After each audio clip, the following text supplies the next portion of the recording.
Chers camarades, chers amis, comme tous nos meetings, tous les meetings du Grand Assemblée, ce meeting de ce soir, vous avez pu le constater, est un meeting de très grande tenue, de très grande qualité. Vous avez entendu les interventions, le sérieux des interventions, la conviction des intervenants. C'est vraiment un grand meeting. Et cela n'a rien à voir avec ce que nous voyons en face. Et c'est pas étonnant parce que nous là pour servir peuple nous. Alors que yo c'est moun là qui a mené en bagaille. Faut que nous crions à présent ensemble pour une Martinique de magouille. C'est EPMM, ensemble pour une Martinique de magouille. Eh bien yo là pour servir que et pour yo servir que eh bien yo ka servi du peuple là. C'est ça travail yo. Eh bien nous qu'à prétendre que ça pour nous faire, c'est informer le peuple là. C'est bailler des paroles claires, des explications claires, et puis ouvrir le peuple là. Et c'est pour ça que les autres cas ça, nous pas qu'à faire attaque personnelle, nous pas attendre faire attaque personnelle là au soya, et nous pas qu'à voyer la boue en l'adversaire. Et si l'adversaire ni la boue en l'écueil, c'est pas faute nous, c'est lui-même qui a mis la boue en l'écueil. Puisque il a baigné à don. Nous pas dans ça. Nous pas qu'à jouer dans la boue parce que nous pour le nettoyage. Nous pour l'assainissement. Et c'est ça nous commandons des autres. C'est ça nous commandons les citoyennes et les citoyens martiniquais de nous mission Tala en mission de nettoyage, en mission de salubrité publique. Et, camarades, si les autres nous mission Tala, si le peuple martiniquais nous mission Tala, je dis autres que, et puis Alfred Marie-Jeanne, depuis le 7 décembre au matin, nous avons commencé à mettre en nettoyage, en assainissement à la gestion pays Tala. Et les autres, ouais, comme on a dit depuis le 7 décembre au matin, c'est parce que mon la conviction que le 6 au soir nous que j'ai gagné. C'est depuis le premier tour pour nous gagner. C'est comme là j'ai dit ça. Et moi de plus en plus sûr que nous avons gagné depuis le 6, les Mokaoué en salle au soya, et puis les Mokaoué aller sur le terrain, et puis Mokaoué mobilisation, tous camarades nous, et comme on a senti que le peuple là a réagi petit à petit, et que nous, on y en ballant qui a porté nous à la victoire d'une manière sûre, camarades. Alors, je ne vais pas reprendre tous les arguments qui ont déjà été excellemment présentés par les camarades. Ces arguments qui démontrent que la Martinique, notre Martinique, se trouve dans une situation d'une exceptionnelle gravité. Une situation, je le dis souvent, qui est sans précédent, puisqu'on voit se conjuguer une situation économique et sociale catastrophique, plus une dégradation invraisemblable et par certains côtés pitoyable des mœurs politiques, au point que les citoyens sont de plus en plus dégoûtés de la politique, malheureusement. Et puis, troisièmement, nous assistons à un inquiétant recul démocratique. Et ce n'est pas la chose la moins importante. Alors qu'il y a un pays à sauver, on voit des hommes et des femmes politiques n'avoir Dieu que pour leurs affaires personnelles, n'avoir d'autre intérêt que l'intérêt personnel, quitte à tremper dans des affaires et à nager dans la corruption.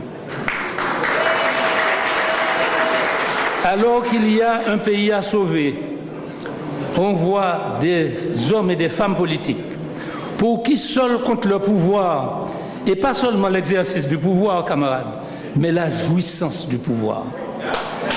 Du pouvoir devenu pour eux une drogue dure à laquelle leur libido dominandi, comme disent les psychanalystes, est devenu une sorte d'accro, devenu accro.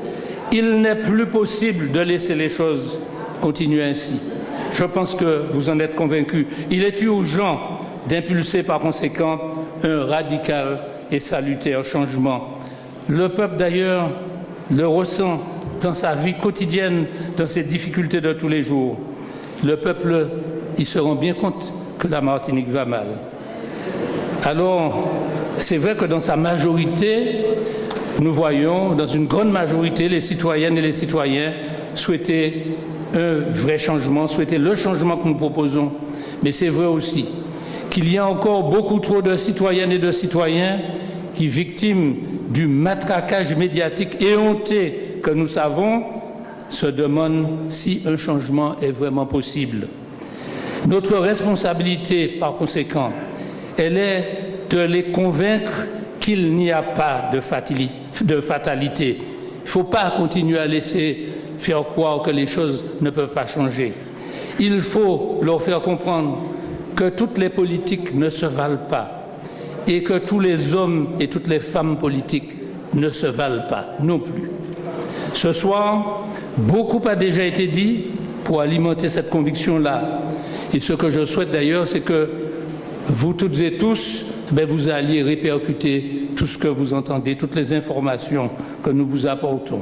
Je ne vais donc pas revenir, je l'ai dit, sur tout ce qui a déjà été évoqué, et je ne vais pas non plus, vous comprenez bien, me permettre d'empiéter sur ce que notre tête de liste Alfred Marie-Jeanne va nous dire tout à l'heure, et notamment en matière de projet, puisque nous avons un projet, contrairement à ce qu'ils s'imaginent, et quand il sera détaillé, pour l'instant, nous donnons les grandes lignes, quand il sera détaillé, ils comprendront que nous ne sommes pas comme eux dans les rêveries, nous ne sommes pas comme eux dans des litanies de promesses creuses, nous sommes véritablement en état de vous présenter, le moment venu, un véritable projet alternatif. Mais c'est à notre tête de liste de vous en parler tout à l'heure.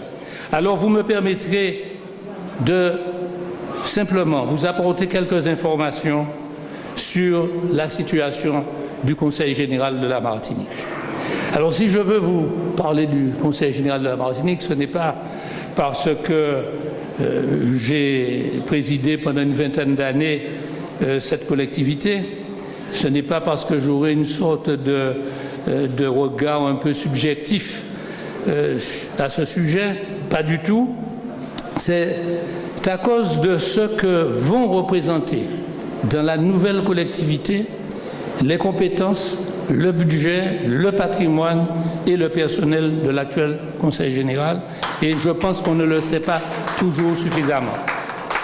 Les compétences, vous savez, elles sont très nombreuses au Conseil général. Ça va du social à l'économique. Alors tout le monde pense au social quand on pense au Conseil général. C'est vrai, c'est le noyau dur, mais il n'y a pas que ça. Il y a beaucoup de compétences et il y a des compétences enchevêtrées avec celles du Conseil régional. C'est précisément pour cela que depuis longtemps, nous avons pensé qu'il fallait simplifier les choses. Mais il y a donc même des compétences qui vont dans l'économique directement ou indirectement. Et puis le budget, ça étonne souvent quand je dis ça. Ce sera pratiquement le budget de l'actuel Conseil général va représenter les 2/3 du budget de la future collectivité. Ce sera plus de 700 à 750 millions d'euros sur 1,2 milliard. Vous voyez, ça va représenter donc la plus grosse masse. Le patrimoine du Conseil général, c'est un patrimoine considérable puisqu'il a hérité de ce qu'on appelait les biens de la colonie. Il va constituer ce patrimoine-là pratiquement 80% du patrimoine de la collectivité future et ce ne sera pas sans conséquence. Et puis le personnel, quand j'ai quitté la présidence en 2011, il était de 2300 personnes. Quant à la région, il était de l'ordre, je pense, de 600 à 700 personnes. Mais depuis, ils ont recruté plus de 300 personnes au Conseil général. Ils ont d'ailleurs triplé le personnel de communication, comme à la région. Je pense qu'à la région, ils ont même multiplié par 6. À la région, ils ont déjà embauché plus de 400 à 500 personnes et ils continuent. Mais vous voyez, c'est la même politique. Alors vous comprenez par conséquent que la situation de l'actuel Conseil général va beaucoup peser sur la situation dans laquelle va se trouver la future collectivité, mais également sur les politiques qu'il faudra mettre en œuvre dans le cadre de cette nouvelle collectivité. Ce n'est pas une nouvelle politique régionale qu'il s'agira pour nous de mettre en œuvre. C'est une politique assumant les compétences et les obligations légales des deux collectivités et en la matière, les compétences, les obligations légales du Conseil général pour le RSA, pour l'APA, pour la PCH par exemple, vont peser très lourd et malheureusement vont réduire les marges de manœuvre budgétaire de la future collectivité martiniquaise, même en dehors des questions de mauvaise gestion, de mauvaise préparation, structurellement. On ne peut donc ignorer la situation de l'actuel Conseil général.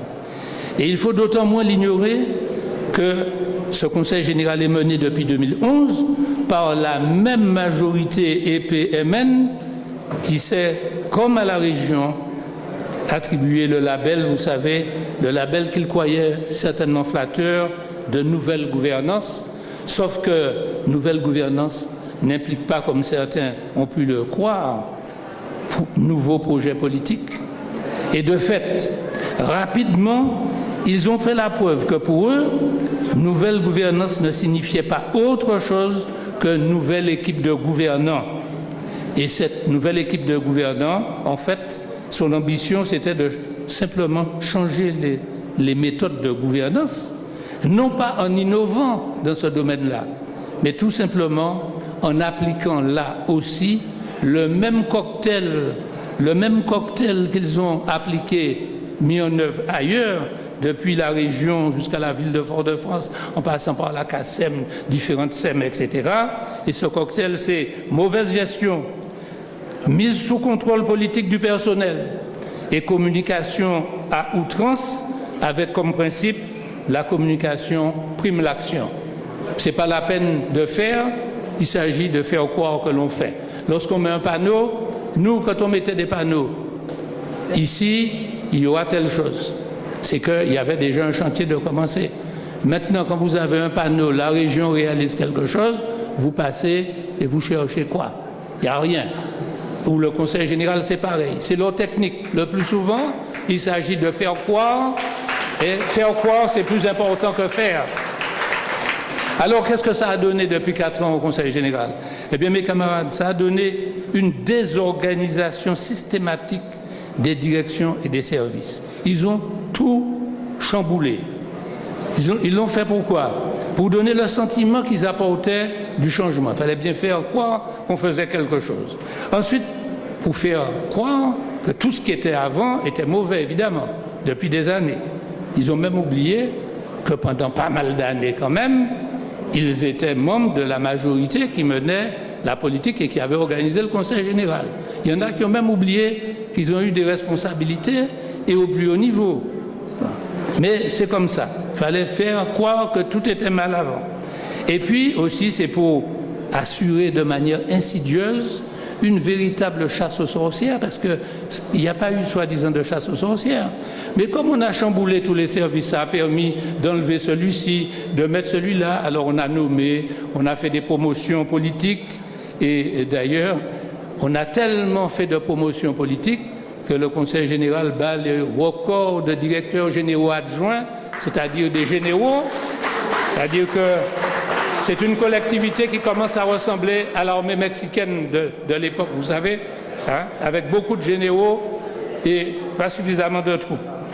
Alors le résultat, eh bien le résultat, c'est une démotivation du personnel. Et je le dis vraiment avec peine.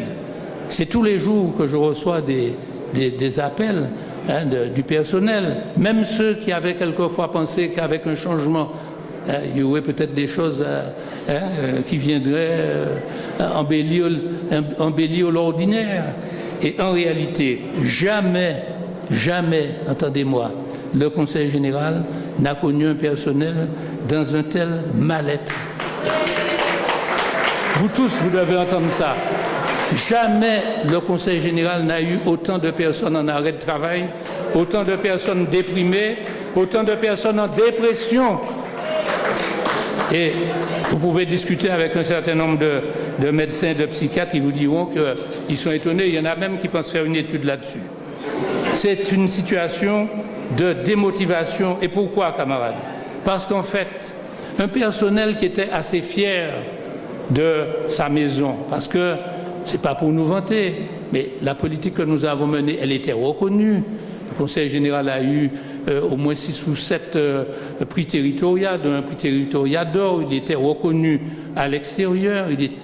Les acteurs économiques reconnaissaient l'action que nous menions, surtout quand nous avons commencé à mener une politique convergente entre la région et le Conseil général. Sous nos présidences, Alfred Marie-Jeanne et moi-même, ça donnait de plus en plus de résultats. Eh bien, c'est ce personnel, il est démotivé parce qu'il se rend compte que leur maison est en train tout simplement de ronronner, qu'elle ne réalise plus, et elle ne réalise plus grand-chose, camarades, parce que lorsque ces gens sont arrivés au pouvoir, eh bien, ils ont cassé la dynamique d'investissement du Conseil général. Et ils l'ont cassé essentiellement, d'abord parce que, c'était de l'incompétence. Ils ont écouté des technocrates qui leur ont imposé un certain nombre de ratios qu'il fallait respecter.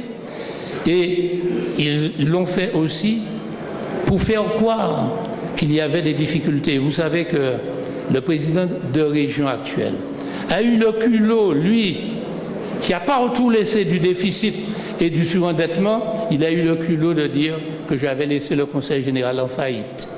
Il a utilisé ce terme, camarades.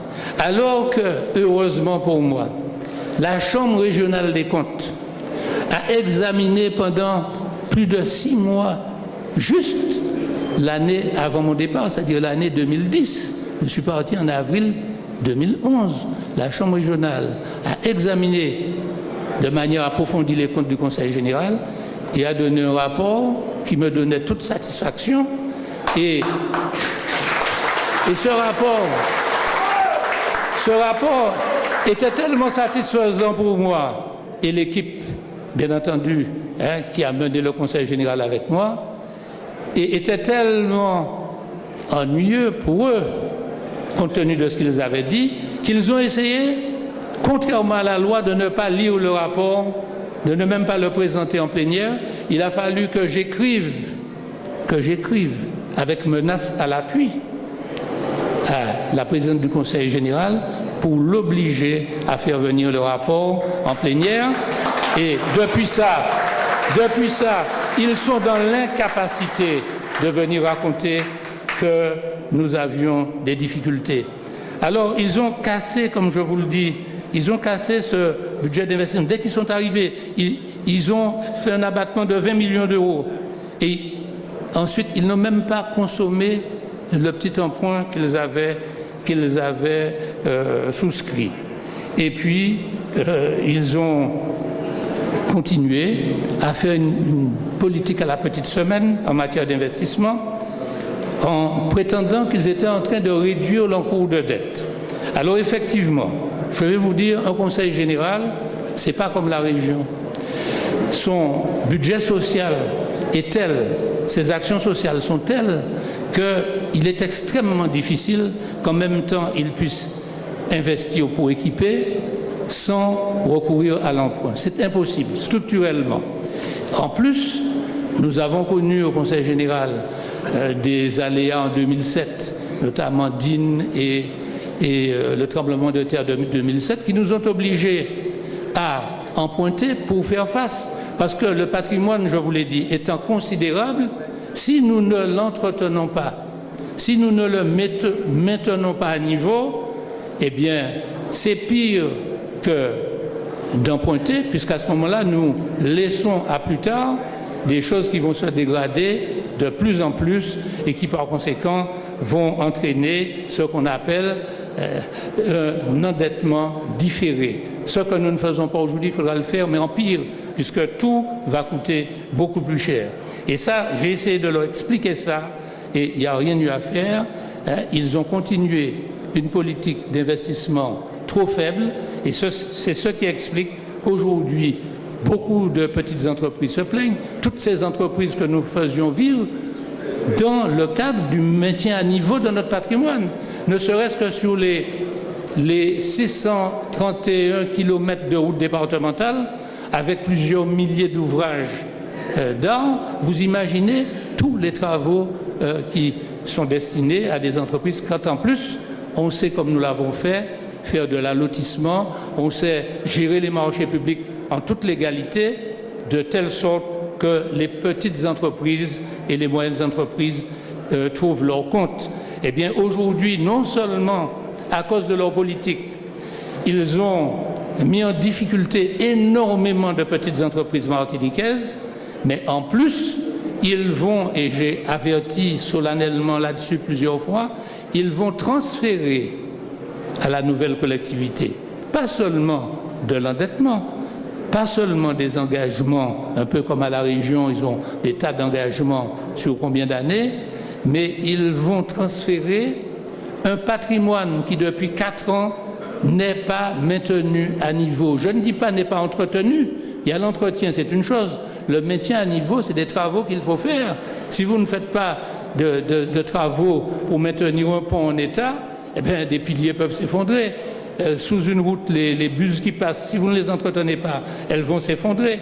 C'est-à-dire que déjà aujourd'hui, nous avons des petites catastrophes, mais je suis obligé d'avertir que dans les 2-3 ans qui viennent, la nouvelle collectivité aura à faire des dépenses considérables et sera peut-être obligée de s'endetter encore, en plus de tout ce qu'il y a déjà comme endettement de part et d'autre, pour pouvoir faire face à des situations catastrophiques parce que, encore une fois, le Conseil général va apporter son patrimoine énorme, c'est très bien, il y a quantité de bâtiments, des ports, des routes, etc., des forêts, tout ça, c'est très intéressant pour faire de l'action économique.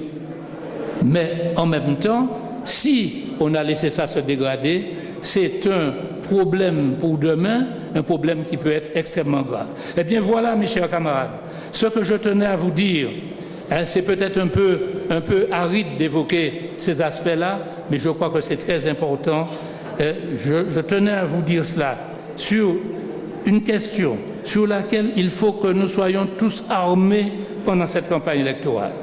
Car, j'insiste, la politique menée au Conseil général est menée par la même majorité que celle qui sévit au Conseil régional. Et en réalité, elle est menée sous la direction du même patron, parce qu'il faut savoir que les ordres viennent directement de Plateau-Roi.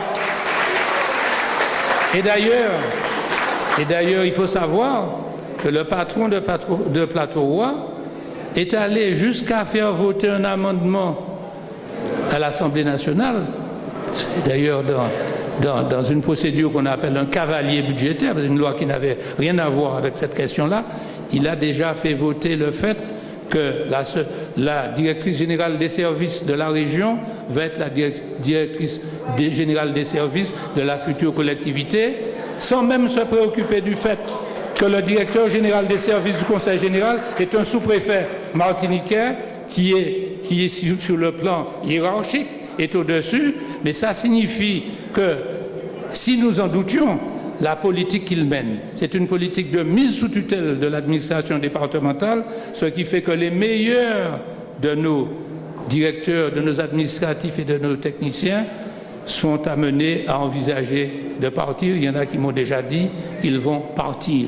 Et pendant ce temps, on recrute, mais on recrute de manière purement politique, sous des critères politiques, quantité de contractuels, et je vous l'ai dit, ils en ont déjà recruté plus de 400 à 450, si ce n'est pas maintenant 500 à la région, plus de 300 au Conseil général. C'est irresponsable, mais ça montre bien à qui nous avons affaire et ça montre bien le mépris qu'ils ont pour ce pays et pour l'avenir de ce pays, puisqu'ils sont en train de mettre en difficulté cette collectivité qu'ils prétendent vouloir diriger.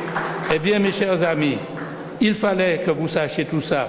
Parce que, je le dis, il nous faut critiquer la politique menée au Conseil général de la même façon que nous avons à critiquer celle menée au Conseil régional. Il nous faut dénoncer l'échec de ces gens au Conseil général comme nous devons dénoncer l'échec de ces gens à la région.